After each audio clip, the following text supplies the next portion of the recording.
भाई लोग आज हम परचेज कैले बानी Xiaomi के तरफ से आए वाला Xiaomi के जोन टीवी बा एक सीरीज वाला 50 इंच के टीवी है। ई परचेज कैले बानी और एकर हमनी के फीचर देखल जाए टीवी कैसन बा, लेवे के चाही कि ना लेवे के चाही। देख लो भाई, सबसे पहले हम प्राइस के ही बात करें। ई तार लोग के बिना ऑफर के 34 से 35 हज़ार के देखे के मिली। ऑफर वगैरह में तार लोग के 30 से 32 हज़ार में देखे के मिली। हम 31 हज़ार में एक परचेज कैले बानी 3 साल के एक्सटेंडेड वारंटी बढ़वा के, तो मतलब बेहद ही अच्छा। वैसे टीवी 27-28 हज़ार करीब में पड़ल, वारंटी के अधिक पैसा लागल बा, तो बेहद ही हमारा अच्छा लागल टीवी। लेकिन बहुत सारा अच्छाई बा, बहुत सारा बुराई बा। आ दोनों ही हमनी के देखल जी आज के ही वीडियो में। तो चलो लो भाई लोग, पहले हमनी के एक अनबॉक्सिंग करी जा, देखी जा बॉक्स में का देखे के मिलता, ओकरा साथ ही टीवी में हमनी देखी जा का खासियत बा कि हम टीवी के परचेज करनी आ कैसे नहीं हमारा टीवी लागल है। ये देख लो भाई लोग, पूरा फ्रंट में ही लिखल बा Xiaomi smart TV 4K TV और साथ ही में एजा लिखल बा Xiaomi इंडिया का नंबर 1 स्मार्ट टीवी ब्रांड। और एजा देख लो भाई लोग, पूरा सेफ्टी तो अच्छा देले बारह सन। निकाल भाई का है वो फोम देले बारह सन, बस सेफ्टी पूरा दबा के देले बारह सन। ई का है तनी ओरी निकाल जा हाथ डाल के। ओ माय गॉड, बहुत ज़्यादा भारी बा। तो भाई लोग ये देख लो, ये निकल गई एक और फोम, वाह मतलब फोमे फोम भाई यार। और एजा देख लो भाई लोग, सेफ्टी खातिर पूरा कूट कार्टून सब कुछ लगा दिला बारह सन। चलो लोग भाई लोग, अब निकालल जा और ये देखल जाओ अंदर का बा। और देख लो भाई लोग, ये दूगो स्टैंड बा जाना पर हमनी के टीवी खड़ा हुई। वाह भाई वाह, लेकिन वॉल माउंट नहीं दिले, ये तो बहुत ही गंदा काम ते कैले बारे।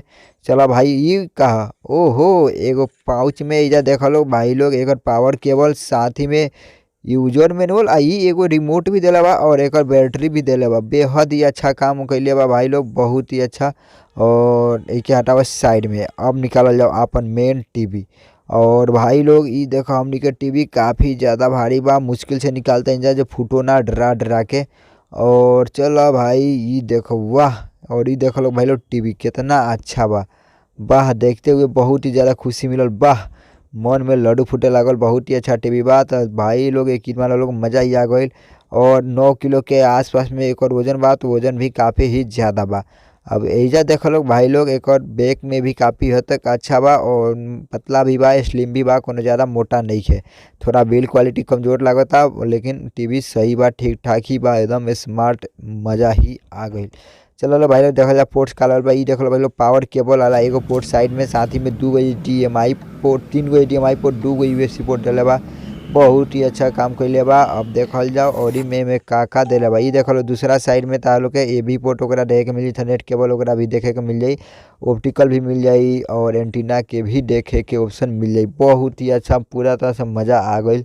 और नीचे देख लो भाई लोग, पावर बटन के साथ ही एगो लाइट भी डले बा। और मतलब यार देख लो कितना पतला बा यार, स्लिम बा, ठीक ठाक बा यार, डिजाइन भी ठीक ठाक ही कहल जाई। मज़ा ही आ गई ये देखते हुए। और ये देख लो भाई लोग डिजाइन, और ये रहल हमनी के रिमोट काफ़ी ही ज़्यादा स्मार्ट बा और अच्छा लगता। लुक के मामले में भी रिमोट बहुत ही अच्छा काम कैले बा। देख लो भाई लोग, जैसे टीवी तुलो देख लो, टीवी में ज़रा कुछ देखे के नहीं मिला, तो वॉल माउंट भी देखे के नहीं मिला। तो चलो इससे कोनो मतलब नहीं हो, तो वॉल माउंट नहीं खरीदल जा सकता अलग से। सबसे पहले देख लो भाई लोग, एक डिस्प्ले हमारा बेहद ही अच्छा लगल। ओकरा साथ देख लो अच्छाई बुराई दोनों के ही बात करिए। सबसे पहले भाई लोग बेजल देख लो, बेजल एक कितना कम बा यार, चारों तरफ से बेजल बेहद ही कम बा, जौन कि हमारा बेहद ही अच्छा लगल। एगो में अच्छा चीज़ लागल कि एमे टेम्पर दिले बा। टेम्पर बोले तो देख लो दोस्तों, पॉलिथीन टाइप के में चिपकैले बार से, जाना से कि दोस्त लोग यकीन मान लो कि यदि कोनो मतलब स्क्रैच थोड़ा सा होता है तो वो पॉलिथीन पे ही आई, हमनी के डायरेक्ट डिस्प्ले पर बिल्कुल भी कुछ जाए वाला नहीं है। या कुछ मतलब गंदा भी हो जाता तो फिर भी हमनी के डिस्प्ले खराब होने वाला नहीं है। हमनी के जब भी वो पॉलिथीन के उतार दिल हमनी के टीवी न्यू लगे लगी, तो ये हमारा बेहद ही अच्छा लागल। और साइड सही से मतलब कि थोड़ा सा लागल कि भाई ऐसे साइड छोटले बारे सन, जो अच्छा से चिपकैले नहीं कर सकते। तो चलो भाई, वैसे कोनो बात नहीं है, टीवी ठीक ठाक बा। अब अच्छाई बुराई के दोनों के ही बात कर जाए। देख लो भाई, टीवी तो सही बा, डिस्प्ले क्वालिटी बेहद ही अच्छा बा। सबसे पहले देख लो भाई, हम यूट्यूब पे कोनो वीडियो चला के तालो के दिखाओ तनी, जहाँ से तालो के क्वालिटी के अंदाजा हो जाए, हाँ भाई एक क्वालिटी कैसन बा।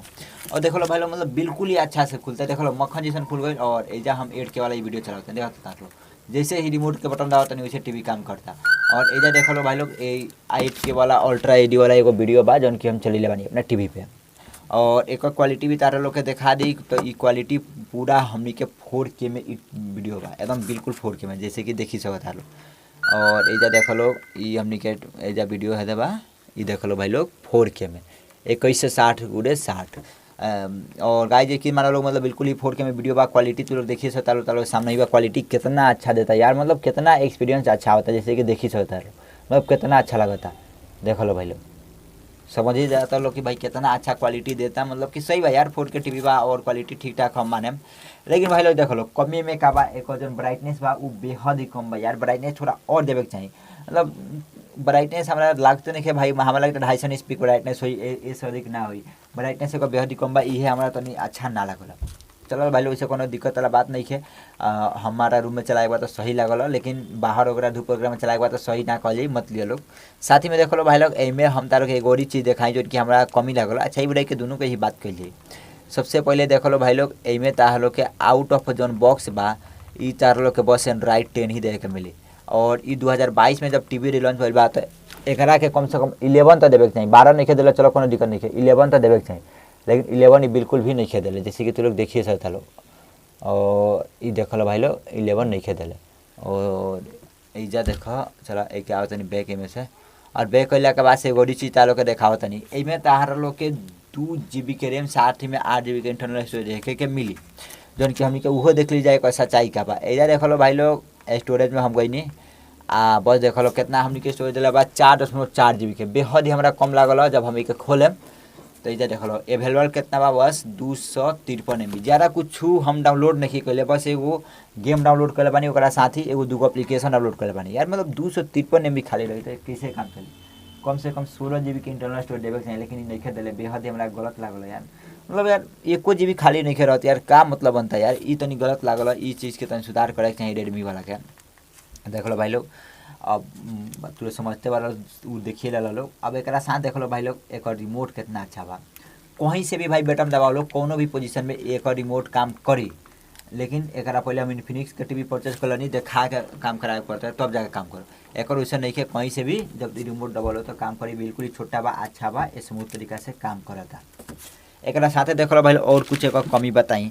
एमें तो लोग 3 गो HDMI पोर्ट देखे के मिलता और 2 गो USB पोर्ट मिलता, जो की कमी लागल। कम से कम 3 गो USB पोर्ट देवे के चाहिए। कैसे कि देखो लोग, इजा हम कीबोर्ड लगेले बानी, साथ ही में माउस भी लगेले बानी। अगर हम दोनों को जब अटैच कर देता नहीं तो एक साथ पेन ड्राइव नहीं लगा पावत, जाना से बेहद दुखेला बात बा, अलग से एगो हब परचेज करे पड़ी। ये बहुत ही कमी वाला बात लागल यार। ओके तो देवे के चाहिए, कम से कम 3 USB पोर्ट देवे के चाहिए, जबकि नहीं दिले तो बेहद ही हमारा गलत लागल। एमें तार लोग के 60-80 प्रेसेट मिल जाए, जो कि चलो ठीक ठाक ही मानल जाए। और साथ ही में भाई लोग ई टीवी में तार लोग के 30 वाट के डॉल स्पीकर देखे के मिली। अब आवाज़ की यदि बात करिए तो देखो लो तार लोग के सामने हम एगो गाना एजा बजाता नहीं, NCS वाला है। एजा देख लो भाई लोग 1% वॉल्यूम पर कितना आवाज़ देता है, एजा देख लो।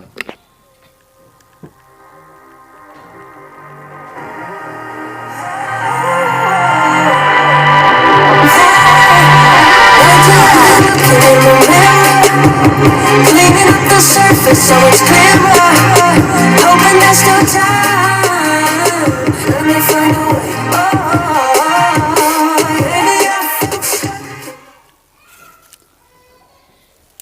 देख लो भाई लोग, ये टीवी की आवाज़ तो काफ़ी ही ज़्यादा लाउड बा, 30 वाट का स्पीकर बा, वाकई अच्छा बा। लेकिन जब हमनी के 50 से ऊपर एक वॉल्यूम ले जानी जाए तो फाटल फाटल आवाज़ आइले तार लोग के सामने देखबे कर लो, तो ये हमरा काफ़ी ज़्यादा कमी लागल यार। मतलब फाटल फाटल आवाज़ यार, मज़ा ना आइलो। और टीवी के स्पीकर ऐसा के रहला भाई, टीवी के स्पीकर से हमनी के ज़्यादा उम्मीद नहीं जा कर सकत। तो चलो लो भाई लोग, आवाज़ भी हम ठीक ठाक ही कहें। एक साथ ही देख लो भाई लोग, होम स्क्रीन पर ज़्यादा कुछ नहीं दिले, पेचवाल दिले बा, ओकरा बाद से ये सब दिले बा। तो पेचवाल भी अगर खोलता नहीं तो इहो हमारा बेहद ही अच्छा लागल। जैसे कि तुम लोग देखिए सकता लो, होम स्क्रीन पर हमनी के ये सब देखे के मिल जाता है। कुछ कुछ जैसे नेटफ्लिक्स में के कुछ एजा आगे देखे के मिल जाता है। अगर सब्सक्रिप्शन रही तो लागे चले, जैसे कि आज तक न्यूज़ के कुछ देता है, देख लो कुछ मूवीज़ भी देता है। होम स्क्रीन पर ही कुछ खोलने की जरूरत नहीं है।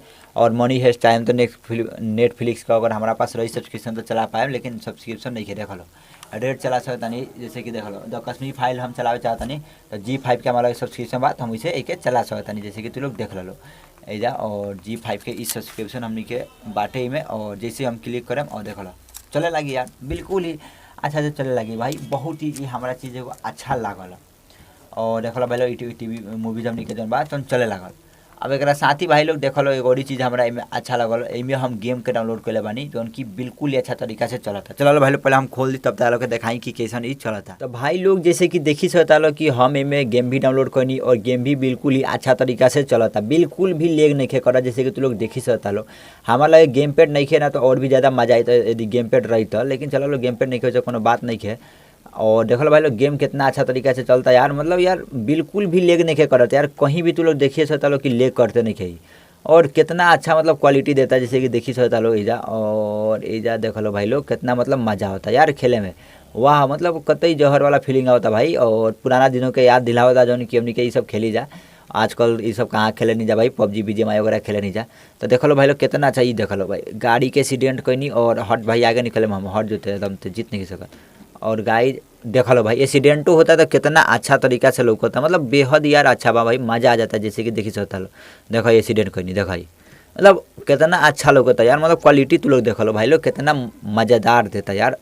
और लेग तो कहीं करते नहीं कि देख लो कोई बेरा से खेलते नहीं, कहीं अभी लेग करे रही तो कर देते, लेकिन अभी लेग नहीं खेल। ये हमारा बेहद ही अच्छा लागल। तनी उन्हें लेग नहीं खे कर 60 सिपरेस रेट बा, चलो लोग वैसे कोनो दिक्कत नहीं है। और ये देख लो भाई लोग मतलब देख लो कहीं ता लोग के नज़र में लेग कोई ना लो कि कहीं भी ना लो कि। और इधर तो लोग देखते बा लो जो बात होता लोग के सामने बा। और ये देख लो नीचे आ गई नहीं, और अला के बाद से इधर देखा मतलब लेग ता लोग के सामने कहीं लोग ही नहीं कर सकत। देख लो भाई मतलब यार कितना अच्छा एक्सपीरियंस बा गेम खेले में, तू लोग देखिए सकता लोग। वाह मतलब मौज ही हो जाता, गेम पे रही तो 4 चांद लग जाई गेम खेले में। देख लो भाई लोग अब फाइनल डिसीजन पर बढ़ल जाई टीवी कैसन बा। सबसे पहले तो देख लो भाई डिस्प्ले अच्छा बा, बेजल कम बा, तनी बिल्ड क्वालिटी तनी कमजोर हमरा लागल। और यहाँ एजा स्टोरेज भी कम बा, लेकिन दोस्तों और सारा फीचर देखल जाओ तो अच्छा लागल। एंड्रॉइड 10 बा तो चलो इससे कोनो दिक्कत नहीं है, बहुत सारा एप्लीकेशन इंस्टॉल हो जाला तुरंत ले। और मतलब कुछ अच्छाई तो कुछ बुराई बा, प्राइस कट आउट तो होबे करी भाई, कुछ अच्छाई कुछ बुराई रही। लेकिन देख लो भाई लोग हम एक पहले इन्फिनिक्स का टीवी परचेज कर लेनी 26,000 करीब में मिल रहा, उसमें काफ़ी ज़्यादा ले करत रहे यार, मतलब रिमोट भी रहे कि भाई सामने देखा के जब करब तबे काम करी। इनबिल्ट क्रोम कास्ट डाला रहे, मीरा कास्ट ना डाला रहे जना से कि डिस्प्ले कास्ट ना होते रहे। और इनमें इनबिल्ट को मीरा कास्ट डाला बा जना से कि डिस्प्ले कास्ट हो जाता, मतलब कि ये बहुत ही हमारा अच्छा लगल। कास्ट करे खातिर एकदम बिल्कुल ही आसान तरीका बा, और मतलब अच्छा भाई क्वालिटी भी देता, और स्पीकर भी ठीक ठाक ही बा। तो भाई देखो लोग यदि ऑफर वगैरह में तो लोग के मिलता ई 28 से 29,000 करीब में तो परचेस कर ले। 34 से 35,000 लाइक नहीं किया भाई, 34 से 35,000 में 55 इंची का टीवी अच्छा मिल जाए। तो मतलब 5 इंची खातिर ज़्यादा यदि पैसा लगता है मत ले लो, हम पहले 55 इंची के लेवे फेर में रही, लेकिन जब देखनी भाई 8-9 हज़ार कम लगता है यदि हम 50 इंची के लेते हैं तो काहे नहीं ली। तो ये हम टीवी लेनी आज जब भी टीवी का परचेस कर लो। वारंटी जौन बा उ बढ़ावल मत भूलिए लोग, वारंटी किससे बढ़ेला जब तू लोग परचेज करबो तो वही जाता लोग के देखी कि वारंटी इतना दिन का बढ़ेबो 3 साल के तो 22 से 23 रुपया लगी, चाहे 2,000-3,000 रुपया लगी। तो वो जैसे परचेज कर लिए लोग फ्लिपकार्ट से और वारंटी बढ़ जाए, हम वैसे ही परचेज कर बनी। टीवी अच्छा बा ठीक ठाक बा, ता लोग के का विचार बा कमेंट करके बतेलो हवा लोग।